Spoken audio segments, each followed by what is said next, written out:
రోమపత్రిక 12వ అధ్యాయం 2వ వచనంలో చక్కని మాటలు మరి ఈ రోజున మనం చూద్దాం. నిరీక్షణ గలవారై సంతోషించుచు శ్రమలయందు ఓర్పు గలవారై ప్రార్థనయందు పట్టుదల కలిగి ఉండు. గట్టిగా చప్పట్లు కొడుతూ ప్రభు నామాన్ని మహిమపరుద్దాం. హల్లెలూయా. నిరీక్షణ గలవారై కదా, నిరీక్షణ ముందుగానే రాయబడింది. ఏముండాలి? నిరీక్షణ ఉండాలి కదా. ఖచ్చితంగా నా దేవుడు నా జీవితంలో ఖచ్చితంగా చేయగల సమర్థుడనే నిరీక్షణ మనలో ఉండాలి. హల్లెలూయా. ఖచ్చితంగా నా దేవుడు నాకు మేలు చేసే దేవుడు కానీ కీడు చేసే దేవుడు కాదనే నిరీక్షణ మనకు ఉండాలి. ఆమేన్. దేవుని నామానికి మహిమ కలుగును గాక. అందరూ మనల్ని విడిచినా, అన్ని గతించినా, కాలమంతా ముగించబడిన ఆయన ఒక్కడు మాత్రమే మనల్ని నడిపించగల సమర్థుడై ఉన్నారు అనే విశ్వాసం మనతో ఉండాలి. ఆమేన్. అందుకని ఇక్కడ రాయబడింది ఏంటి అంటే నిరీక్షణ గలవారై కదండి. 12వ వచనంలో నిరీక్షణ గలవారై సంతోషించుచు శ్రమయందు ఓర్పు గలవారై ప్రార్థనయందు పట్టుదల కలిగి ఉండుడి. ఇప్పుడు ఏముండాలి ప్రార్థనలో? చెప్పాలా? పక్కన వారికి చెప్పండి, ప్రార్థనలో ఏముండాలి? పట్టుదల. చెప్పండి, ప్రార్థనలో ఏముండాలి? కొద్దిమంది ఒక మాట అంటారు, పట్టు వదలని విక్రమార్కుడిగా పనిచేస్తున్నావు అంటూ ఉంటారు. ఈ మాట విన్నారా ఎప్పుడైనా? పట్టు విడువని విక్రమార్కుడు లాగా పనిచేస్తూ ఉన్నావు. కొద్దిమంది పనులు ఎట్లుంటాయో తెలుసా? అయిపోయేంత వరకు నిద్ర పట్టదు. సేవకుడు కూడా అంతే. ఒక పని ప్రారంభించాడంటే చాలు, అది అయిపోయే వరకు ఆయన నిద్రపోరు, పక్కన వాళ్ళు నిద్రపోనియరు. మా వాళ్ళకి బాగా తెలుసు. ఏదైనా స్టార్ట్ చేశారంటే ఆసక్తితో చేస్తారు. ఒకరికి అది ఉపయోగకరమైన పని, ఆ పని అందరికి ఉపయోగకరం అవుతుందంటే ఇంకా ఆయన స్టార్ట్ చేశారంటే అంతే సేవకులు కథమే. ఇంకా అందరూ అలర్ట్లో ఉండాలి. ఆ పని అయిపోయే వరకు అంతే. అమ్మమ్మ వాళ్ళు నడవలేని పరిస్థితి, నడవలేకపోతున్నారు. ఇంకా నా దగ్గరికి వచ్చే చిన్న ఇట్లా కాదు, వాళ్ళు ఊరికే పడిపోతున్నారు. వాళ్ళు పడిపోతున్న కొలది నాకు బాధ ఎక్కువైపోతుంది. ఎందుకంటే కొద్దిగా నడవగలుగుతారు, కొద్దిగా నడవలేరు. అంత కాళ్ళల్లో పట్టు ఉండదు. ఎందుకంటే ముసలి వాళ్ళు చాలా పెద్దగా అయిపోయింది వాళ్ళ వయస్సు. క్యాంపస్లో ఏం చేయాలో అర్థం కావట్లేదు. ఎక్కడ చూసినా ఎత్తు పల్లాలు ఉంటూ ఉంటాయి. ఒకటే చెప్పండి నా దగ్గరికి వచ్చి, ఇదంతా కాదు చిన్న, ఏదో ఒకటి చేసేయాలంత అయిపోవాలంతే అన్నారు. ఏమైపోవాలి ఏంటండి అని నేను అన్నా. లేదు వాళ్ళు అలా పడకూడదు, ఎందుకంటే పెద్దవాళ్ళు కదా, దెబ్బలు తాకుతాయి. మొన్న ఉమ్మమ్మ పడితే 2 పల్టీలు వేసి పడిపోయింది, కింద స్లిప్ అయిపోయి. ఇంకా అది కల్లారా చూశారు ఆయన. ఏదో ఒకటి చేయాలి నాన్న. మనం మన కొరకు బ్రతకడం కాదు, మనం ఇతరులకు కొరకు బ్రతికినప్పుడే అది నిజమైన సేవ, నిజమైన పరిచర్య, అదే నిజమైన ప్రేమ. అప్పుడు నేను అన్నాను, ఏంటండి వెంటనే, ఏంటండి ఎక్కడి నుంచి డబ్బులు వస్తాయి?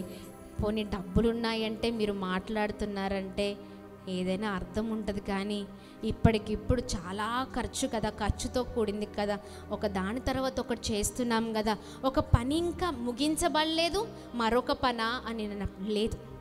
దేవుడు చేస్తాడంతే. నువ్వు స్టార్ట్ చేయి, మనం స్టార్ట్ చేద్దాం అంతే. మనం స్టార్ట్ చేస్తే చాలు, దేవుడే నడిపించే దేవుడై ఉన్నారు. గట్టిగా చప్పట్లు కొడుతూ ప్రభు నామాన్ని మహిమపరుద్దాం. హల్లెలూయా, హల్లెలూయా.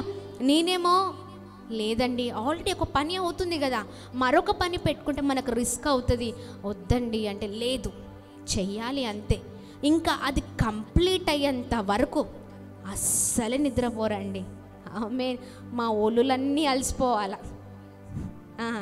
మొత్తం రాకినట్టే ఉంటుంది, అలా ఉంటుంది అంత పని. అయినా పర్లేదు, మంచి ఉపయోగపడేది ఏదైనా అందరికీ మంచే. ఆమేన్. దాని ద్వారా చాలా మేలులు ఉన్నాయి. అంతే, మనం నిలబడాలి. సేవ అంటే తిని పడుకోవడం, సేవ అంటే అందరూ ఉన్నట్టు కాదు. మనం నిరంతరం ప్రతి క్షణం పరుగెత్తుతూనే ఉండాలి దేవుని కొరకు. ఆమేన్. దేవుని నామానికి మహిమ కలుగును గాక.